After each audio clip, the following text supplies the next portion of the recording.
சவாலே சமாளி, துணிச்சலாக உண்மை சொல்லி.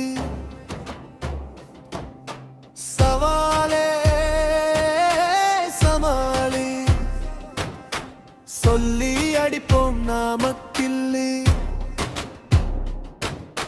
கருத்துகள் மோதும் களம், பல திருப்பங்கள் தருகிற இடம், சிறப்புகள் சேர்க்கும் தளம், பதிப்போம் புதிய தடம்.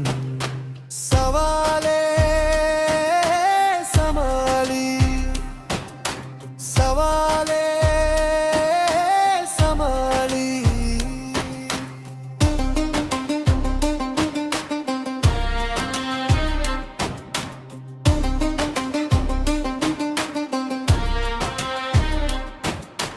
வானம் ஏறி கோட்டை கட்டு, வெற்றி வருமே கதவத் தட்டு. தோல்வி போகும் நம்மை விட்டு, சொல்லி அடிப்போம் போடு மெட்டிது. சொல் கொண்டு வருகிற படை, அதில் எதிர்படும் தடைகளை உடை. உங்கள் கனவுக்கு ஏது தடை, இந்த மேடை தருமே விடை. சவாலே சமாளி, சவாலே சமாளி.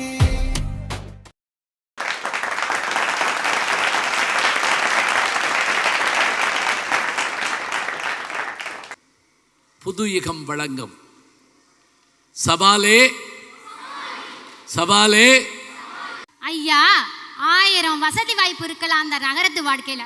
ஆனா அந்த வாழ்க்கை அவங்களுக்கு பிடிக்கலனா அது நகரத்து வாழ்க்கை இல்லைங்க ஐயா, அதுதான் அவங்களுக்கு நரகத்து வாழ்க்கை. வெளிநாட்டு வாழ்க்கைங்கிறது என்னை பொறுத்த வரைக்கும் ஒரு ஜெயிலில் அடைக்கப்பட்ட வாழ்க்கை. உங்களை கஷ்டப்பட்டு படிக்க வச்சு வெளிநாட்டுக்கு அனுப்புவாங்க உங்கள் கிராமத்தில் இருக்கிற அப்பா அம்மா. ஆனால் அவங்களுடைய இறுதி கட்டத்தில் கூட ஒரு இக்கட்டான சூழ்நிலையில் கூட வர முடியாத சூழ்நிலை தாங்க இன்னும் வெளிநாட்டுக்கு செல்லக்கூடிய இந்த இந்தியர்களுக்கு ஏற்படுதுன்னா அது ஒரு நிதர்சனமான உண்மை. வெளியிலேருந்து பார்க்குறவங்களுக்கு தான் தெரியும் வெளிநாட்டு வாழ்க்கைங்கிறது கேண்டில் லைட் டின்னர் சாப்பிட்ற மாதிரி. ஆனால் உள்ளேருந்து பார்க்குறவங்களுக்கு தான் தெரியும் அந்த கேண்டிலாக உருகிறவங்களே அந்த வெளிநாட்டுக்காரங்க தான். இதனால தாங்க சொல்கிறேன், கிராம வாழ்க்கைங்கிறது மன நிறைவையும் மன நிம்மதியும் தருதுன்னு.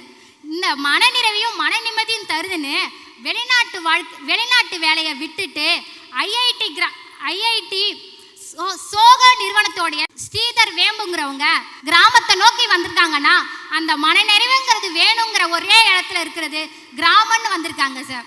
பண்பாடு, பாரம்பரியம், கலாச்சாரம் இவையெல்லாம் ஒன்னோட ஒன்றி காணப்படக்கூடிய ஒரே இடம் எங்க கிராமம் தான் சார். ஐயா, கிராம வாழ்க்கை மனநிறைவை தருதுன்னு பேசுறாங்க. இந்த 2026லயும் 2 பிரிவா இல்லாத ஒரு கிராமத்தை காட்ட சொல்லுங்க. ஜாதி சண்டை மத சண்டையை தாண்டி இன்னைக்கு ஓன் தெரு ஏன் தெருன்னு தெரு சண்டை நடக்குது. திருவிழாக்களை பெருசா பேசுறாங்க. இப்ப உலக நாட்டுல மாத்திரம் சண்டை நடக்கலையாக்கும். என்ன கண்ணாடி வீட்டில இருந்து கல்லறியப்படாது, தெருவில் சண்டை போடுறாங்கன்னா இப்போ நீங்கள் உலகத்தில் என்ன பண்ணிக்கிட்டு இருக்கீங்க? கட்டி தழுவிட்டா இருக்கீங்க. ஐயா, நீங்கள் பண்ண கூத்துனால நம்ம அடுப்படியில் சண்டை வந்துருச்சேம்மா, யோசிச்சு பாருங்க. ஐயா, ஈராக்கு நடுவில் போர் நடந்தாலும் அன்னைக்கும் வெளிநாட்டில் வாழ்கிறவங்க எங்கள் மாவட்டத்திலேருந்து நம்ம நாட்டோட அந்த நாட்டு பாதுகாப்பாக இருக்குன்னு அங்கே மனநிறைவாக தான் வாழ்ந்தாங்க. இன்னைக்கும் கிராமப்புறங்களில் இருக்க போலீஸ் ஸ்டேஷனுக்கு போய் பார்க்கும்போது மாமியார் மருமகள் சண்டைக்காக வந்து நிற்கிற குடும்பமும் சொத்துக்காக அடிச்சுக்கிட்டு வந்து நிற்கிற பங்காளி குடும்பமும் அங்கே அதிகமாக தான் இருக்கு. இதில் எங்கேருந்துங்க ஐயா ஓடி வருது சொந்த பந்தம்? எங்கேருந்து கிடைக்குது கிராமத்தில் மனநிறைவு? செங்கல்லையே அடுப்பாக்கி புது நெல்லை குத்தி புது அரிசி எடுத்து புது பானையில் பொங்கலிட்டு சொந்த பந்தத்தோட கொண்டாடுற பொங்கல் அந்த நகரத்துல கேஸ் ஸ்டவ்ல வைக்கிற பொங்கல் எங்க கிராமத்து பொங்கலுக்கு ஈடாகுமாங்கய்யா? புருஷ முன்னாடி சண்டைங்க, அங்க விளக்க போனா 2 அடி விடுன்னு தெரிஞ்சும் அந்த அடியும் வாங்கிட்டு அவங்கள காப்பாத்துறவங்க தாங்க எங்க கிராமத்துல இருக்காங்க. சொல்லுங்க அவங்ககிட்ட. அந்த சண்டையை விளக்க போறப்ப நம்மள அடிப்பாங்க, அந்த அடியும் வாங்கிட்டு அதை காப்பாத்துவாங்க. நகரத்துல இருக்கிறவங்க தான் சண்டையை ஏற்படுத்தி விடுறாங்கன்னு சொல்றாங்க. ஆனா அங்க சண்டை நடக்கிறதே கிராமத்துல அவங்க பக்கத்து வீட்டுல இருக்க சண்டை தானே நடக்குது. அது என்ன நடக்குது அதை பார்த்துருக்காங்களா அவங்க? நல்ல கேள்வி கேட்க பழகியிருக்காரு. ஏன்னா ஞாபகம் வச்சுங்க, பேச்சுக்கும் கேள்வி கேட்கறதுக்கு என்ன வித்தியாசம் தெரியுமா? பேசுறதுங்கிறது மனப்பாடம் பண்ணுறது சொல்கிறது, கேள்வி கேட்கறது ஆன் த ஸ்பாட்டுக்கு கேள்விக்கு பதில் சொல்றது, ஸ்பான்டேனியஸா சொல்றது. ஐயா, அதை நான் என்னைக்குமே ஏத்துக்க மாட்டேன்.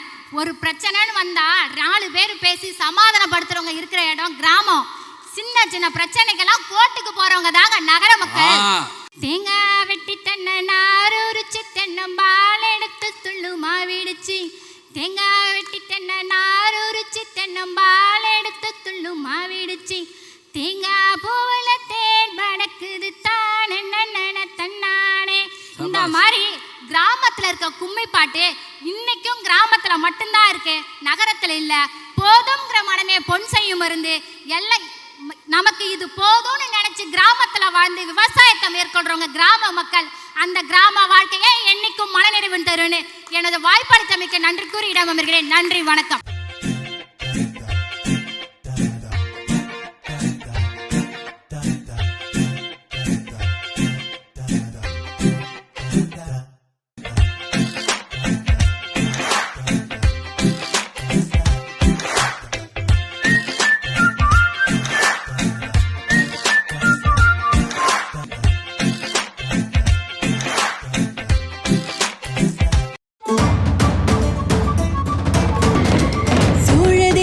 பெருமையாய் பட்டாடைகளின் தலைநகராய் வந்ததே வந்ததே பட்டின் அரண்மனை வந்ததே. சோழ தேசத்தின் பெருமையாய் பட்டாடைகளின் தலைநகராய் வந்ததே வந்ததே பட்டின் அரண்மனை வந்ததே. சோழ தேசத்தின் பிரம்மாண்ட அரண்மனை இப்பொழுது நமது ஜெயம் கொண்டத்தில். ஜெயம் தரும் ஆடைகள் ஜெயம் கொண்டத்தில் readymades number 15 Chidambaram road, Jayankondam. ஐயா அப்துல் கலாம் ஐயா கிராமத்தில் இருந்தார், நகரத்திற்கு வந்தார், உயர்கல்வி படித்தார், தமிழ்நாட்டின் தலைநகரத்திற்கே வந்தார், படித்து உயர்ந்தார், விஞ்ஞானியாகவே உயர்ந்தார். அதன் பிறகு இந்தியாவின் தலைநகரத்திற்கே வந்தார், குடியரசுத் தலைவராக உயர்ந்தார். இந்த வாய்ப்புகள் அவர் கிராமத்திலே இருந்திருந்தா கிடைத்திருக்குமா? அவர் மட்டும் சும்மா போகிற அக்கினி சிறகுகளை விட்டு கொடுத்து விட்டு சென்றிருக்கிறார். 1000 அக்கினி சிறகுகள் இங்கு கொட்டி கிடைக்கிறது. கிராமத்தில் இருக்கக்கூடிய அத்துணை மாணவர்களே நன்றாக கவனித்துக் கொள்ளுங்கள். அவர் கொடுத்த அத்துணை அக்கினி சிறகுகளை முதுகில் சுமந்து கொண்டு நகரத்திற்கு பறந்து வாருங்கள். நீங்கள் எட்டி பிடிக்க விண்மீன்கள் காத்து கொண்டிருக்கின்றன. ஒரு நாள் சாயங்காலம் 6 மணிக்கு ஃபோன் வருதுங்கய்யா. சார் எப்படியாச்சும் என்ன காப்பாத்துங்க சார். ஏம்மா என்னம்மா ஆயிடுச்சு? சார் எனக்கு விடிஞ்சா கல்யாணம் சார், நைட்டு 8 மணிக்கு நிச்சயதார்த்தம் சார், நீங்கள் வாங்க சார் அப்படின்னு சொல்லி கூப்பிட்றாங்க ஐயா. 10, 9, 8 நீங்கள் ஃபோன் அடிங்க, நடந்ததை சொல்லுங்க, நிச்சயமாக நீங்கள் காப்பாற்றப்படுங்கன்னு சொன்னோம். பயப்படாமல் அவங்க ஃபோன் பண்ணாங்க. அதே மாதிரி அந்த குழந்தையினுடைய திருமணம் தடுத்து நிறுத்தப்பட்டது. பால்ய விவாகம், சின்ன பிள்ளைக்கு கல்யாணம் பண்ணுற தாலி கட்டக்கூடிய கொடுமையை நிப்பாட்டுறதுக்கு அந்த எண் அவர் கொடுத்தாரு. அந்த எண்ணால் அவர்கள் வாழ்க்கை மாறியது. சபாஸ். ஆமாங்க. ஏங்க கூமாப்பட்டிக்கு வாங்க அப்படின்னு ஒருத்தர் வெளியில இருக்கிறவங்க எல்லாத்தையும் கூமாப்பட்டிக்கு வாங்க வாங்கன்னு கூப்பிட்டாருங்கய்யா. தண்ணி தித்திக்குது, அவர் அடிச்சு அடி தண்ணியை குடிச்சு பார்த்தா தேனா தித்திக்குதுன்னு அடிச்சு விட்டாரு. அமெரிக்காவில் தான் வந்தாங்க.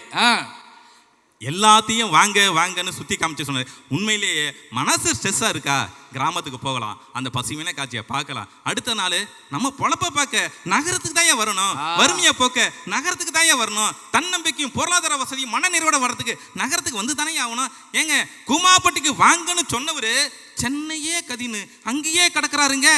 இப்போ பாருங்க, அவர் போன வாரம் பார்க்குறேன் ஒரு ஜவுளிக்கடை திறப்பு விழா கூப்பிட்டுருக்காங்க அவரை. அவர் வந்து அப்படி ரிப்பன் கட் பண்ணுறாரு. கூமாப்பட்டியில் இல்லை, அங்கே மெட்ராஸில். அதனால தாங்க சொல்கிறேன், வைரமாகவே இருந்தாலும் கிராமத்தில் இருந்தால் அவர்கள் கரிக்கட்டையாக தான் இருப்பார்கள். நகரத்தில் இருந்தால் பட்டை தீட்டப்பட்டு வைரமாகவே தொழிப்பார்கள். வாழ்க்கையிலும் ஜெயிப்பார்கள். நகரம் அவர்களை அதை கற்றுக் கொடுக்கும். எனவே மன நிறைவை தருவது நகர வாழ்க்கையே என்று கூறி நிறைவு செய்கிறேன். நன்றி, வணக்கம். அமெரிக்காவில் இருக்கிற டாக்டர்ஸ்ல 8லேருந்து 9% பேர் இந்திய வம்சாவளியை சார்ந்தவங்கன்னு சில ரிப்போர்ட் சொல்லுது. உலக அளவுல தொழில்நுட்பம், மருத்துவம், பொருளாதாரம், அரசியல், இப்படி மொத்த உலகத்திலையுமே தமிழர்களோட ஆளுமை தான் அதிகமா இருக்கு. இதை இன்னைக்கு யாராலையாவது மறுக்க முடியுமா? இதை சொல்லும் பொழுது நமக்கு ஒரு மனநிறைவு ஏற்படுது. இந்த மனநிறைவை தருவது நம்ம கிராமமா நகரமா? நிச்சயமா கிடையாதுங்க ஐயா, அது வெளிநாட்டு வாழ்க்கை தான். ஒரு திருமண வாழ்க்கை பிடிக்கலன்னா கணவனும் மனைவியும் டீசெண்டா பேசி நட்பு ரீதியா விலகிக்கிறாங்க. இந்த இடத்துல பெண்களோட உணர்வுகள் மதிக்கப்படுது. அது எங்க நடக்குது? வெளிநாட்டுல தான் அது நடக்குது. வெளிநாடுகள்ல தாம் பெண்களை படிக்கவும் வேலைக்கும் அனுப்பிட்டு மனநிறைவோட இருக்கிற பெத்தவங்க தான் இங்க அதிகம். காரணம், பெண்களுக்கு எதிரான சீண்டல்களுக்கு அங்க கொடுக்கப்படுற தண்டனைகள் மிகவும் அதிகம். ஆகவே பெண்களோட பாதுகாப்பும் வெளிநாடுகள்ல தான் உறுதி செய்யப்படுது. இன்னைக்கு நம்ம சமுதாயத்துல ஒரு தம்பதிகள் குழந்தை பெற்றாங்கன்னா அந்த குழந்தையை பார்த்துக்கிற மொத்த பொறுப்பும் பெண்ணுக்குன்னு தான் எழுதப்படாத நியதியா இருக்கு. ஆனா ஸ்வீடன்ல பெய்டு பேரண்டல் லீவுன்னு அந்த குழந்தையோட தகப்பனுக்கும் லீவு கொடுத்து குழந்தையை வளர்க்குறது ஒரு ஷேர்டு ரெஸ்பான்சிபிலிட்டின்னு பெண்களோட உரிமையும் அங்க பாதுகாக்கப்படுது. ஆகவே வெளிநாடு என்பது பெண்களுக்கு வேலை வாய்ப்பையும் படிப்பையும் மட்டும் கொடுக்கல, பாதுகாப்பு, சுதந்திரம், மரியாதை அத்தனையும் கொடுத்து மனநிறைவான வாழ்க்கையை கொடுக்கிறது வெளிநாடு தாங்க ஐயா. நன்றி நன்றி. ஜப்பான்ல கியூ ஷிரட்டாக்கின்னு ஒரு ரயில்வே ஸ்டேஷன், அங்க மக்கள் தொகை கம்மியா இருக்குங்கிறதுக்காக ஒரு ரயில்வே ஸ்டேஷனே மூடுறதா இருந்தாங்க. ஆனா ஒரே ஒரு பெண் மட்டும் அந்த ரயில்வே ஸ்டேஷன்ல இருந்து தினமும் படிக்க போறதை பார்த்த அந்த அரசாங்கம் அந்த பொண்ணு 2016 கிராஜுவேஷன் முடிக்கிற வரைக்கும் அந்த பொண்ணோட ஸ்கூல் டைமிங்காக அந்த ஒரு பொண்ணுக்காக அந்த ட்ரெயின் இயங்குச்சு. அந்த நாடு பெண்களோட படிப்புக்கும் மக்களோட வாழ்க்கைக்கும் மரியாதை கொடுத்தாங்க.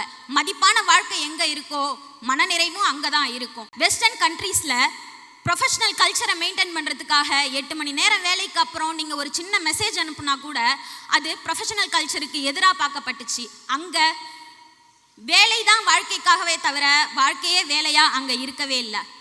வெளிநாடு அப்படிங்கிறது உயர்ந்த கட்டிடங்களால் மட்டும் ஆனதில்லை, உயர்ந்த எண்ணங்களும் மனித மரியாதையும் நிறைந்த இடம். பிறந்த ஊர் கிராமமும் வளர்ந்த ஊர் நகரமும் நமக்கு மனசை கவரலாம். ஆனால் பிழப்பை கொடுத்து நம்ம கனவுகளை நனவாக்கி நமக்கு மன நிறைவை தருவது வெளிநாட்டு வாழ்க்கையே, வெளிநாட்டு வாழ்க்கையே, வெளிநாட்டு வாழ்க்கையே என்று கூறி வாய்ப்பளித்த அனைத்து நல்ல உள்ளங்களுக்கும் நன்றி கூறி இடம் அமர்கிறேன். நன்றி, வணக்கம். சார்னு நுனிவு நாக்கில் சொன்னா நகரம்னு சொல்லி அவமானமா சொன்னாங்க. ஒரே ஒரு செய்தியை நான் சொல்லிடுறேன். இந்த 2026 கும்பகோணம் பக்கத்தில் உத்தமதானின்ற நான் பிறந்த கிராமத்தில் ஒரு அரசு பேருந்து கூட வரலங்க. அந்த கிராமத்தில் இருந்து புத்தக பையை தூக்கிக்கிட்டு 3 கிலோமீட்டர் நடந்து போவங்க. கப்பி ரோடு, தார் ரோடு கூட இல்லை. அங்கேருந்து 6 கிலோமீட்டர் ஒரு காலில் ஒரு கையை பிடிச்சிக்கிட்டு பேருந்தில் தொத்திக்கிட்டே போகணும். அப்படி கஷ்டப்பட்டு படித்து ராத்திரியில் எங்கள் அப்பாவும் அம்மாவும் கால் அமுக்கி விடும்போது சொல்லுவாங்க, எங்களை மாதிரி கழனி காட்டில் கஷ்டப்படாதப்பா, நகரத்தில் போய் நல்ல வேலையில் செஞ்சு பொழைச்சிக்கப்பான்னு சொன்னாங்க. அது மாதிரியே நகரத்துக்கு வந்தேன். 4 கவிதை புத்தகம் வெளியிட்டேன்.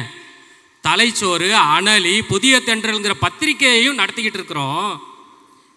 உடல் தானமும் செஞ்சிருக்கிற இந்த மாற்றுத்திறனாளிய என்னுடைய மாணவர்கள்லாம் சார் சார் சார்னு ஆசையாக சொல்லும்போதும் என் கூட ஒர்க் பண்ணுற எல்லா டீச்சர்ஸும் என்னை சார் சார் சார்னு சொல்லும்போதும் எனக்கு அவ்வளவு மன நிறைவாக இருக்குது. கிராமத்துக்கு போனால் நீ இன்னாரு மோந்தானே, நீ இன்னாரு புள்ள தானே, நீ இந்த தெருவான்னு கேட்கும்போது கூனி குறுகி போற இவ்வளவு சாதனைகளையும் இவ்வளவு தகுதிகளையும் அங்கீகரிக்கிற நகரம் தாங்க எனக்கு மனநிறைவான வாழ்க்கையை தருது. அருமை அருமை. நகரத்தில் பெருமையும் திறமையும் மட்டுமே அங்கே மதிக்கப்படுகிறது. வேறு எதுவுமே பின்புலத்தை பார்க்க மாட்டாங்க. அழகா நெகிழ்வா சொன்னாங்க.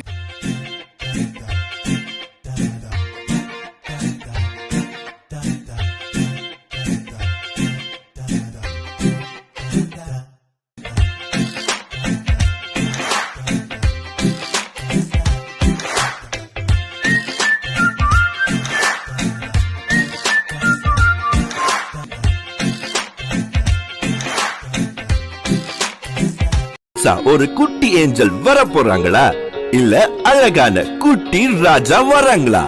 நம்ம வீட்டுக்கு வரப்போற கியூட் பேபிஸ்க்கு தேவையான கியூட்டான பேபி ப்ராடக்ட்ஸ் எல்லாம் வாங்க mini me baby shop. Cook பண்ணி சாப்பிட்டா அது கிராமம், போன்ல புக் பண்ணி சாப்பிட்டா அதாங்க நகரம்.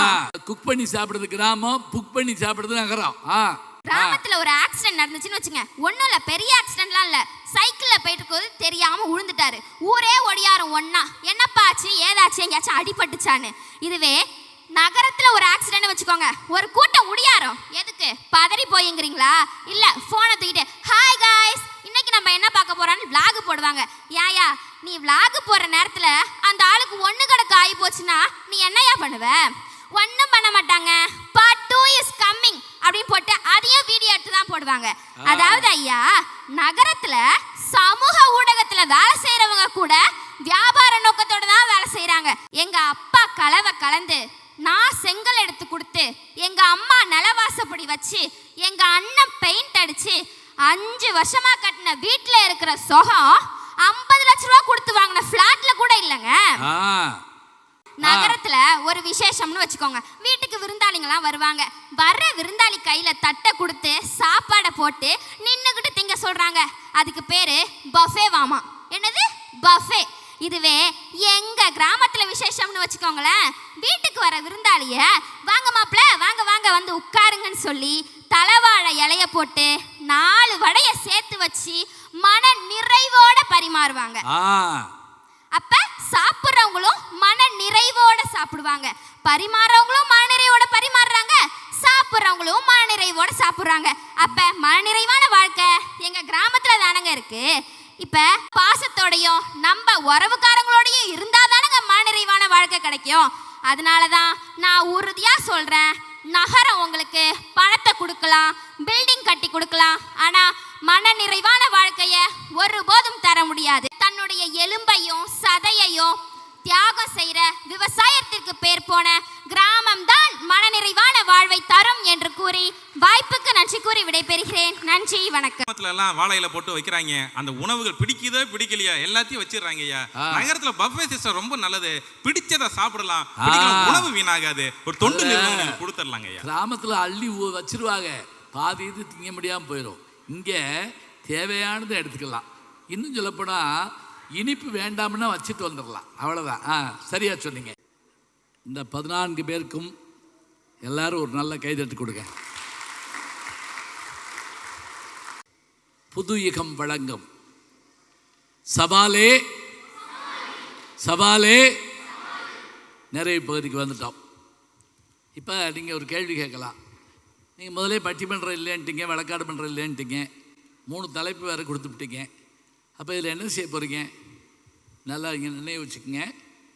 இந்த 3க்கு நான் தீர்ப்பு சொல்ல போகிறதில்ல, நல்லா நினைவு வச்சுக்கோங்க, தீர்ப்பு சொல்ல போகிறதில்ல. அப்புறம் எதுக்கு இந்த நிகழ்ச்சியை நடத்துகிறீங்க? இது ஒரு விதை பாவும் நிகழ்ச்சி. உங்கள் மனதாகிய வயலில் சிந்தனை என்ற விதையை புதுயுகம் என்கின்ற அந்த அற்புதமான தொலைக்காட்சி இவர்கள் மூலமாக, இந்த சிறார்கள் மூலமாக, இந்த அறிஞர்கள் மூலமாக உங்கள் மனதில் விதைக்கின்ற நிகழ்ச்சி. நான் என்ன செஞ்சேன்? நான் அருமையாக அதுக்கு உரம் போட்டு அதை வளர்த்து வச்சுருக்கேன் உங்கள் மனசுக்குள்ளே. இப்போ இந்த கேள்விக்கான விடைகள் என்ன என்ன அப்படின்னு யோசிச்சா, அது சிறந்தது இது சிறந்தது அப்படிலாம் இல்லைங்க. முக்கியமாக ஒன்று நீங்கள் எல்லாருமே பழகிக்கணும். என்ன அப்படின்னா, எப்போவுமே பேச்சில் அமங்கலம் அதிகம் வரக்கூடாது. ஞாபகம் வச்சுக்கோங்க. என்னுடைய பேசுங்களை புத்தகம் படிங்க, நான் விளம்பரத்துக்காக சொல்ல, அமங்கலமாக பேசக்கூடாது. அடுத்தது ஆபாசம், அது இல்லை, அது நம்ம பார்த்துட்டோம். 3ஆவதாக பிறர் மனம் நோக பேசக்கூடாது. இதுதான் பேச்சுக்கான அடிப்படை. கேட்டார் பிணிக்கும் தகையவாய் கேளாரும் வேட்பமொழிவதாம் சொல். 2000 வருஷத்துக்கு முதல்ல திருவள்ளுவர் சொன்னார், கேட்டுக்கிட்டு இருக்கால கட்டி போடணும் பேச்சு. கேட்காதவங்கள பகைவராக இருந்தாலும் அவர் விரும்பும்படியாக அந்த பேச்சு அமைய வேண்டும். அதுதான் பேச்சுக்கு இலக்கணம். முக்கியமாக ஒன்று. இன்னொன்று, எவ்வளவு அரிய பேச்சாக திருவள்ளுவரை ஏன் பாராட்டுறது தெரியுங்களா? இந்த 21ஆம் நூற்றாண்டில் குறுஞ்செய்தி மட்டும்தான் இவங்க படிப்பாங்கன்னு தெரிஞ்சு 2000 வருஷத்துக்கு முதலே 2 வரியில் பாட்டு எழுதுன ஒரே அறிவாளி அவர் தாங்க. அதிகமாகவும் பேசக்கூடாது, பேச வேண்டிய பாயிண்ட்டையும் விட்டுறக்கூடாது. ஓட்டப்பந்தயம்னா என்ன? தூரமும் நேரமும் குறிப்பிடப்படுது. ஞாபகம் வச்சுக்கோங்க. இவ்வளவு தூரத்தை இவ்வளவு நேரத்தில் யார் சிறப்பாக கடக்கிறார்களோ அவர்களே முதலில் வந்தவர்கள். சரியா? அதுபோல் நாம் நம்முடைய பேச்சில் சோகங்கள், அவலங்கள் இவற்றை இதுதான் பேச்சு இல்லை.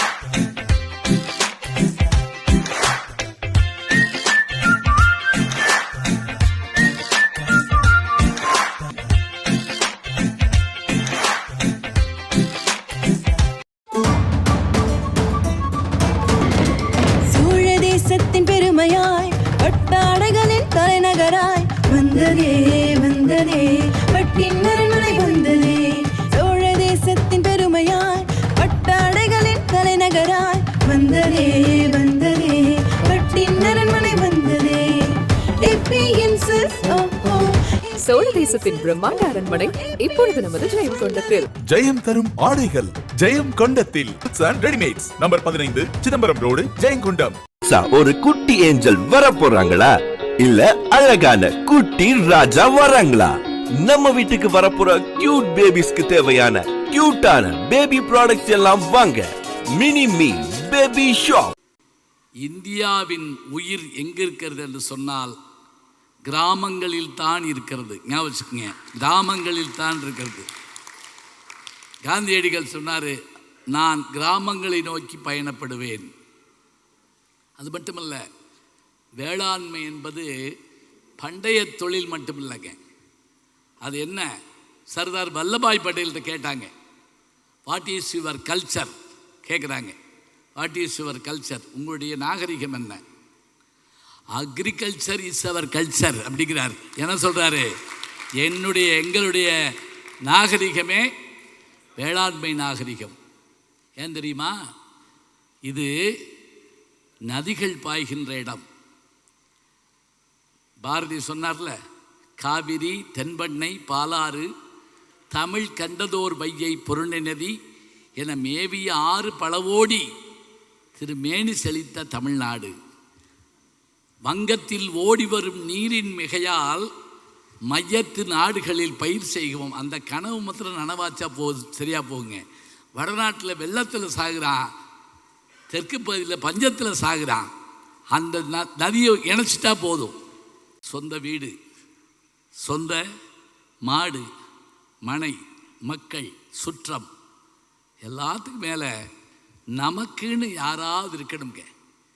பெரிய கோயிலில் போய் கஷ்டப்படுறது ஒரு வகை. அந்த அரச மரத்துலேயே ஆலமரத்துலேயே ஒரு சின்ன பிள்ளையார் இருப்பார், அவரை போய் கும்பிடுறதும், அங்கே இருக்க காளியாத்தாவுக்கா மாரியாத்தாவுக்கா பொங்கல் வைக்கிறதும், அந்த ஊர் கோயிலில் போய் கிடா வெட்டிட்டு காது ஊற்றிட்டு சாப்பிட்டு வர்றதும், இது முன்னேற்றத்தை தரல, அதை தரல, அது மன நிறைவை தந்ததுங்க. நகரத்தில் வாழ்ந்தாலும் இவங்க சொன்ன அயலகத்தில் வாழ்ந்தாலும் நம்ம குலதெய்வத்தை நோக்கி, நம்ம கிராமத்தை நோக்கி தான் வர்றோம். எங்கள் அப்பா இருந்த இடம், எங்கள் அம்மா இருந்த இடம். வீடுன்னு என்னங்க யார் சொன்னா? வீடுன்னா என்ன? மணல், சிமெண்ட்டு, திண்ணை இல்லை. எங்கள் அப்பா உட்காந்துருந்த இடம், எங்கள் தாத்தா இங்கே தான் படுத்திருப்பார். இதில் தான் நான் பிறந்தேன். இது இருக்குல்ல, இதுதான் மன நிறைவு. நீங்கள் சொன்னீங்களே, இந்த வெளிநாடுகளில் நானும் போனப்போ பார்த்தேன். எல்லார்ட்டையும் என்ன ஆசை தெரியுமா? எல்லா வேலையும் முடிச்சிட்டா, சில கடமை இருக்குங்க, முடிச்சிட்டா எங்கள் ஊருக்கு போய் எங்கள் நிலத்தில் விளைஞ்ச நெல்லை எங்கள் வீட்டில் உட்காந்து என் மனைவி பரிமாற நான் உட்காந்து சாப்பிடணுங்க. அப்படியே போயிட்டா கூட நல்லது தான். பாருங்களேன், இது யார் சொல்கிறது? உள்ளூரில் இருக்கவர் சொல்லலைங்க, அமெரிக்காவில் இருக்கவர் சொல்கிறார். இப்போ கிராமத்தோட அருமை தெரியணும். நகரத்தில் அந்த டாக்ஸி ஓட்டுற, ஆட்டோ ஓட்டுற பல பேர்கிட்ட பேசிக்கிட்டே போவேன் நான். எந்த ஊருங்க நீங்கள் அப்படின்னு கேட்பேன். அப்போ அவங்க சொல்கிற இடம் பூராமே கிராமத்துலேருந்து வந்தவங்களாக தாங்க இருக்காங்க. ஏன் வந்தாங்க? இனிமேல் அங்கே இருக்க முடியாத ஒரு சூழல் இருக்குது. பட்டணம்தான் போகலாமடி பொம்பளை பணங்காசு சேர்க்கலாமடின்னு அந்த காலத்தில் ஒரு பழைய படத்தில் ஒரு பாட்டு வரும். முன்னேற்றம்னு வந்தால் அந்த ஊரை விட்டு போகிறது. அது மட்டும் இல்லை, நான் திரும்பி இந்த ஊருக்குள்ளே வந்தால் பெரிய ஆளாக தான் வருவேன், காரில் தான் வருவேன். என்னைய ஒதுக்கி வச்ச ஊர், என்னை வேண்டான்னு சொன்ன ஊர் மதிக்கிற மாதிரி வைப்பேன், ஒதுக்கின ஊர் மதிக்க வைப்பேன். நகரத்துக்குள்ளே வர்றோம். நகரத்துக்கு வந்து எதுக்கெல்லாம் வர்றோம்? உயர்கல்வி. ஞாபகம் வச்சுக்கோங்க, வாய்ப்பு. நாம் இருக்கிற கிராமத்தை காட்டிலும் பக்கத்தில் இருக்கிற நகரத்தில் வாய்ப்பு, சென்னையில் வாய்ப்பு, மும்பையில் அதை காட்டில் வாய்ப்பு. அங்கு வாழ் தமிழர்கள் நம்மளை கூப்பிடுறாங்க, நாங்கள் பேச போகிறோம். அப்போ பேச போகிறப்ப என்ன தெரியுங்களா? அங்கே அவங்கெல்லாம் கிராமத்திலே இருந்திருந்தா எங்களை கூப்பிடுறதுக்கு சொந்த காரில் வந்திருக்க மாட்டாங்க, எங்களை தங்க வைக்கிறதுக்கு அவங்க சொந்த பங்களாவில் தங்க வச்சிருக்க மாட்டாங்க. ஏன்னா அவங்களுக்கு அந்த வாய்ப்பை அது கொடுத்தது, கல்வியை கொடுத்தது, வசதியை கொடுத்தது, எமர்ஜென்சி சொன்னாங்கல்ல, சட்டுன்னு உடனே ஓடியாந்து பாதுகாக்க முடியுது. வாய்ப்புகள் இதில் அது நகரம் வாய்ப்பை தருகிறது, நகரம் படிப்பை தருகிறது, நகரம் புதிய சிந்தனையை தருகிறது. மனம் ஊரில் இருக்கலாங்க, ஆனால் எல்லாரும் அங்கேயே போயிட முடியுமா? நாம் என்ன செய்யணும் தெரியுமா? டேய் போய் சித்தப்பா வீட்டில் தங்கி படி, மாமாவை பார்த்துக்கிட்டு வரோன்னே போ, அங்கே போய் ஹாஸ்டலில் படி. அங்கே படிச்சேன்னா இன்னும் கூட யோசிச்சு பாருங்க, ஐஏஎஸ் தேர்வில் ஜெயிக்கணும்னா டெல்லிக்கு போகிறாங்க. டெல்லியில் போய் ஒரு மாதம் தங்கி ஐஏஎஸ் ஆகிட்டு வர்றாங்க. ஏன் தெரியுமா? வாய்ப்பு அதிகம். நகரம் வாய்ப்பை தருகிறது, வசதியை தருகிறது, வாழ்க்கையை தருகிறது, எதிர்காலத்தை தருகிறது. நான் பிறந்த ஊர் அந்த ஊராக இருந்தாலும் கூட நான் என்னை வளர்த்து ஆளாக்கணும் இந்த ஊர் தான். சரி, நகரத்தோட பெருமையை தெரிஞ்சுக்கிட்டோம். மூணாவதாக சொன்னாங்க அயல்நாடு. அயல்நாடு பேசுகிற போது கொஞ்சம் கவனமாக பேசணும். நம்ம நாட்டை தாழ்த்திடக்கூடாது. எப்போவுமே நினைவு வச்சுக்கங்க, எப்போவும் நினைவு வச்சுக்கங்க, நம்ம நாட்டை ஒருபோதும் குறைச்சிடக்கூடாது. அயல்நாட்டினுடைய வசதிகளை சொல்லலாம், வாய்ப்புகளை சொல்லலாம், பெருமைகளை சொல்லலாம். இந்தியாவில் என்ன இருக்குது கேட்கக்கூடாது. ஏன்னா இந்தியாவில் என்ன இருக்குன்னு கேட்குற அளவுக்கு உனக்கு அறிவு கொடுத்தது இந்தியா தானே. அதை யோசிச்சு பாருங்க. இரவு 2 மணிக்கு காரில் போகிறவங்க கூட நான் அமெரிக்காவில் பார்த்துருக்கேன். 4 ரோடு சந்திக்கிற இடத்துல சிவப்பு லைட் எரியுங்க, கார் நிற்கும். நான் அவர்கிட்ட சொன்னேன், ஏங்க ஒரு கார் எங்கே போகலாம்ல அப்படின்னு தான் கேட்டேன். நம்ம ஊர் வழக்காக தானே. வெளிநாடுகளில் வளர்ப்பு நாய் சொன்னாங்களே, அந்த வளர்ப்பு நாய் சிக்னலுக்காக காத்திருக்குங்க. சிக்னல் வர்றப்ப காத்திருக்கோம். ஏன்னா அவர் கூட்டிகிட்டு வந்தவருடைய பழக்கத்தினால் அது நிற்கும். நம்ம பழக்கலை, அவங்க நம்ம நாட்டில் பழக்க முடியாதா? நம்மகிட்ட இல்லாத பழக்கமாக நம்மகிட்ட இருக்கிற பழக்கத்தானுங்க எல்லா பேரும் வாங்கிட்டு போயிட்டாங்க. யோசிச்சு பாருங்க, இங்கேருந்து எல்லாத்தையும் கொண்டு போயிட்டான். இன்றைக்கி அவன் கொடுத்தது வாங்கிட்டு நம்ம சொல்லிகிட்டு இருக்கோம். வெளிநாட்டில் கடும் சட்டங்களால், அடுத்து வேலை வாய்ப்பு. அந்த நாட்டுக்காரனை காட்டில் நம்ம நாட்டுக்காரன் ஏன் தெரியுமா நல்லா இருக்கான்? நம்ம ஆள் உழைப்பாங்க, சனி ஞாயிறாக இருந்தாலும் உழைப்பான். ஏன்னா முன்னுக்கு வரணும். அங்கே நினச்சா சில உரிமைகள் கரெக்டாக இருக்கும். பிள்ளைகளை அப்பா அம்மா அடிக்கக்கூடாதுங்க. 91க்கு ஃபோன் பண்ணான்னா போலீஸ் வந்து அப்பா அம்மா பிடிச்சி போயிடும். உரிமைகள் இருக்கலாம், ஆனால் அந்த உரிமைகள் எப்படி இருக்கணுங்கிறதையும் நம்ம பார்க்குறோம். அங்கே சட்டங்களால் உண்டு, இங்கு பண்பாட்டால் உண்டு. அவ்வளோதாங்க வேறுபாடு. நம்ம இடத்துல பண்பாட்டால் உண்டு. எனவே வெளிநாட்டு வாழ்க்கையில் அவர் சொன்ன மாதிரி அந்நிய செலவாணி இங்கே வருகை தருது, வசதிகள் வாய்ப்புகள் கூடுது. எல்லாத்தையும் பார்த்துக்கிட்டோம். 3ஐயும் பற்றி சொல்லிட்டேன். மனநிறைவான வாழ்க்கை கிராமத்திலா நகரத்திலா அயலகத்திலா எல்லாத்தையும் சொல்லிட்டேன். இதை தீர்மானிக்க வேண்டியது நாங்கள் புது யுகத்தின் மூலமாக உங்கள் மனதில் இந்த சிந்தனை விதையை விதைத்திருக்கிறோம். நீங்கள் சிந்தித்து பாருங்கள். சிந்தனை செய்பவர்கள்தான் மனிதர்கள். அதனால் பயன் விளையும். அதனால் சிந்திப்போம், செயல்படுவோம். சவாலே சவாலே. மீண்டும் சந்திப்போம். நன்றி, வணக்கம். புது யுகம் வழங்கும் சவாலே சவாலே தொடரும்.